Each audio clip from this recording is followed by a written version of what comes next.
आप सभी को जय श्री श्याम। कैसे हैं आप सब? उम्मीद है सब अच्छे होंगे। प्रेमियों, आज की वीडियो का टॉपिक है कि अगर ये संकेत आपको मिलने लगे तो समझ जाना आपकी मनोकामना बहुत जल्दी पूरी होने वाली है। अब हमारे पास हजारों फ़ोन, मैसेज, कमेंट्स आए। आप जब भी मिलते हो एकादशी द्वादशी को, आपका यही सवाल रहता है कि हमने आपकी वीडियो देखी थी, बाबा श्याम को अरदास कैसे लगाई जाती है। हमने अरदास लगा दी, अरदास लगाई 1 महीना, 2 महीने, 3 महीने गुजर चुके हैं, लेकिन अभी तक अरदास पूरी नहीं हुई है।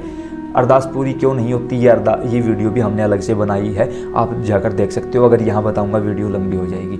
अब बात करते हैं कि अरदास पूरी होने वाली है, मनोकामना पूरी होने वाली है, ये कैसे पता चले। आपको जैसे ही आपने कोई भी किसी भी प्रकार की किसी भी देवी देवता को अरदास लगा रखी है, आपको अपने ही घर पर जैसे ही आप अपने पूजा स्थान पर जाओगे, अपने पूजा के मंदिर में प्रवेश करने ही वाले होगे, उस समय पर आपको या तो ठंडी हवा का झोंका महसूस होगा या फिर आपको अचानक से सुगंध आने लगेगी, तो समझ जाना बहुत जल्दी आप मंजिल के नज़दीक पहुंच चुके हो। क्यों? क्योंकि जिस व्यक्ति ने, जिस इंसान ने अरदास लगाई है, सारा दिन उसके दिमाग में यही बात घूमती रहती है कि काश अरदास पूरी हो जाए। कैसे होगी पूरी? बाबा औरों की तो सुन लेते हो, हमारी नहीं सुनते हो। बाबा बस हमारी ही नहीं सुनते हो, बाकी तो सबकी सुनते हो। बाबा आप तो अमीरों के भगवान हो, गरीबों के घर क्यों आओगे? देखो, ऐसी ऐसी बातें हमें बहुत ज़्यादा सुनने को मिली और हमें पता भी है कि जिस प्रेमी की अरदास पूरी नहीं हुई उसके दिल पर क्या बीत रही होती है। लेकिन थोड़ा सा धैर्य रखिए, बस थोड़ा सा धैर्य, ठाकुर आपकी अरदास भी हर हाल में पूरी करेंगे। अब अगला संकेत है कि जो अरदास आपने बाबा को लगा रखी है, वही अरदास आपको बार बार सपने में दिखाई देने लगेगी। बार बार स्वप्न के माध्यम से, जैसे कि हो सकता है आपके पितर आपको दिखाई दें और बोलें कि अरदास पूरी होने वाली है, या फिर आशीर्वाद मुद्रा में आपको दिखाई दे, या फिर खुश मुद्रा में आपके पितर या आपकी कुल देवी, कुल देवता या कोई भी देवी देवता जिसकी आप पूजा करते हो वो आपको दिखाई दे। पूजा के दीपक में अपने आप फूल बनना शुरू हो जाए। पहले नहीं बनता था, अब अचानक बनने लगा है। पहले खुशबू नहीं आती थी, अब अचानक आने लगी है। पहले पूजा पाठ में थोड़ा सा कम मन लगता था, अब और ज़्यादा लगने लगा है। तो समझो कि आप उस अरदास के नज़दीक जा रहे हो।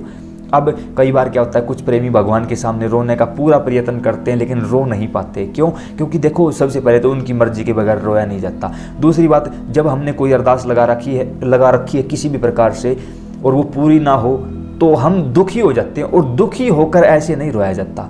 वो रोना अलग रोना होता है, दुनिया के सामने रोना अलग रोना होता है।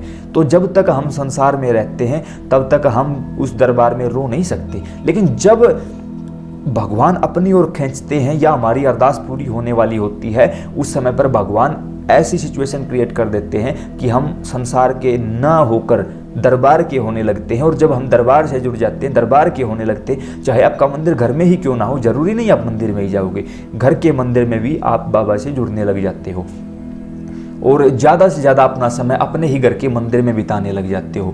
उसके साथ आप लोगों की बातों की तरफ ध्यान ही नहीं देते। उसके साथ साथ आप बेवजह खुश रहना शुरू कर देते हो, क्योंकि खुश रहना या फिर रोना या फिर नाराज होना, निराश होना, हताश होना, कोई ना कोई वजह होती है। लेकिन कई बार कोई चीज़ बिना वजह की भी होती है। जैसे कि बिना वजह हम खुश हो जाते हैं, तो समझना भगवान ने आपको संकेत दिया है कि बहुत जल्दी आपकी अरदास स्वीकार कर ली जाएगी, बहुत जल्दी आपकी अरदास पूरी होने वाली है। उसके साथ साथ जब आप किसी भी मंदिर में जाकर आरती में शामिल होते हो, घंटियाँ बजाते हो, वहाँ आपका अपने आप मन लगेगा कि हाँ, 5 मिनट नहीं 10 मिनट, 10 मिनट नहीं 15 मिनट यहीं खड़ा रहूँ और ठाकुर जी को निहारता रहूँ, भगवान को देखता रहूँ। भगवान को ज़्यादा देखने की आपकी लालसा, इच्छा, कामना बढ़ जाएगी। अब हमने पहले भी शायद किसी वीडियो में कामना शब्द प्रयोग कर दिया। कुछ लोगों ने कहा कि कामना तो आपने गलत। देखिए, कोई भी कामना हो सकती है यार इंसान की, जरूरी थोड़ी सांसारिक कामना होगी, वो आध्यात्मिक कामना भी हो सकती है, वो भगवान के प्रति भी हो। कामना तो कामना होती है, जिस प्रकार मनोकामना होती है, वो कोई भी हो सकती है। एक साधारण जीव की मनोकामना है शादी हो जाना, बच्चे हो जाना, घर गृहस्थी में खुशी आना, लेकिन एक जो आध्यात्मिक जीव है उसकी कामना होती है कि भगवान को प्राप्त करूँ। तो कामना होती है, मनोकामना होती है, एक ही चीज़ है, एक ही बात है, कोई दो राय नहीं है इन चीज़ों में। बाकी देखो, सबका अपना अपना समझने का तरीका भी अलग है, समझाने का तरीका भी अलग है। हम कोशिश करते हैं कि आपको घर पर रहकर ऐसी ऐसी बातें बताएं जो फ्री ऑफ कॉस्ट हो और आपको किसी के चक्कर में भी ना पड़ना पड़े। उसके चलते हमारी कई बार क्लास लग जाती है। हमारे पास बहुत ज़्यादा फ़ोन आते हैं उन लोगों के, बोलते हैं कि आप जो ज्ञान हम लोगों को 2-2 लाख रुपए में जो पूजा हम करते हैं आपने फ्री में बता दी। जैसे हमने वीडियो बनाई थी पितरों के ऊपर दुनिया की सबसे पहली सीरीज हमने शुरू कर रखी है, ए से लेकर जेड तक सारी बातें बता रखी है। अगर आपने नहीं देखी, नीचे डिस्क्रिप्शन में लिंक मिल जाएगा।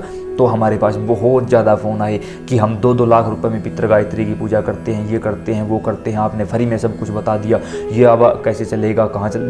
देखिए, मैं किसी से बहसबाजी नहीं करना चाहता, बस मुझे ठाकुर ने एक ही आदेश दे रखा है कि मेरी नहीं, मेरे प्रेमियों की सेवा करो, मेरी नहीं, मेरे प्रेमियों के पैरों की धूल उठाकर माथे लगाया करो, आपका कल्याण है। और हम वही सेवा आगे बढ़ा रहे हैं। हमारा किसी से कोई वैर भाव नहीं है, कोई द्वेष नहीं है। हम किसी से, ये भी नहीं है कि हम किसी को नीचा दिखाना चाहते हैं, इसलिए हमने किसी का नाम नहीं बोला। अन्यथा आने वाले फ़ोन नंबर भी हमारे पास हैं और उनके नाम भी हमारे पास हैं, हम बोल देंगे, हमारा कोई कुछ बिगाड़ भी नहीं सकता। लेकिन किसी की बेइज्जती करना, किसी को नीचा दिखाना हमारे ठाकुर ने हमें नहीं सिखाया। तो हम ऐसी कोई भी गलती नहीं करना चाहते जिसकी कारण गलती हम करें और इल्ज़ाम मेरे ठाकुर पर आए। तो ऐसा कोई काम हम नहीं करना चाहते।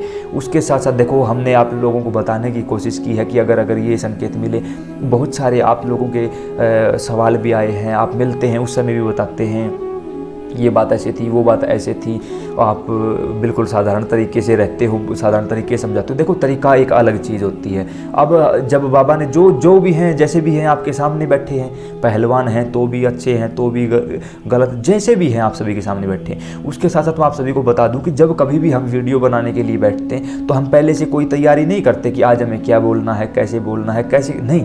हम जैसे भी होते हैं हम वैसे ही बैठ जाते हैं और जो भी मन में आता है वो बोल देते हैं। जो ठाकुर जी बुलवाते हैं वही आप सभी के सामने बोल देते हैं। और चलो कोई नहीं, ये टॉपिक ज़्यादा आगे नहीं बढ़ाएंगे वरना किसी और जगह चला जाएगा ये टॉपिक। बस यही प्रार्थना करना चाहूँगा आप सभी से कि अगर आपकी मनोकामना पूरी होने वाली है तो ये सारे संकेत आपको दिखाई देंगे। जैसे कि सपने में भगवान के दर्शन होना, भगवान के किसी वाहन के दर्शन होना, आप बेवजह खुश होते रहोगे, सुबह सुबह ब्रह्म मुहूर्त में आपको जाग आने लगेगी। उसके साथ बहुत सारी ऐसी बातें हैं जो सिर्फ आप केवल भगवान की ही बातें करते रहोगे, भगवान के अलावा आपको कुछ दिखाई नहीं देगा, कुछ सुनाई नहीं देगा। आपका अन्य धार्मिक तीर्थों पर जाना बढ़ जाएगा, आपका अपने घर की शक्तियों के प्रति जुड़ाव बढ़ जाएगा। घर की शक्तियाँ कौन सी?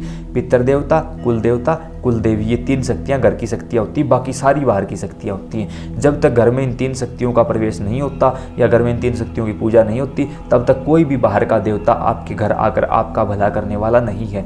हाँ, इतना हो सकता है आपने अपने पितरों को मनाया नहीं, बाबा श्याम के सामने हाथ जोड़कर रो रहे हो, गिड़गिड़ा रहे हो, बाबा श्याम कैसे आएंगे आपके घर में? इतना हो सकता है। मान के चलो आपके ऊपर कोई दुख आने वाला था तो भगवान सिर्फ कांटा चुभ होकर आपकी सजा पूरी करवा देंगे, लेकिन कांटा तो चुभ होया गया ना, वो जो दर्द हुआ वो तो हुआ ना। और अगर घर में पितरों की पूजा होती तो शायद वो दर्द भी ना होने देते वो। क्यों? क्योंकि पितृ शक्ति संसार की सर्वश्रेष्ठ शक्ति है और जिस घर में पितरों की पूजा नहीं होती वहाँ कोई भी देवी देवता निवास नहीं करता। ये बातें बोल बोल कर, चिल्ला चिल्ला कर हम थक चुके हैं, परेशान हो चुके हैं, लेकिन फिर भी आप लोग मान नहीं रहे हो।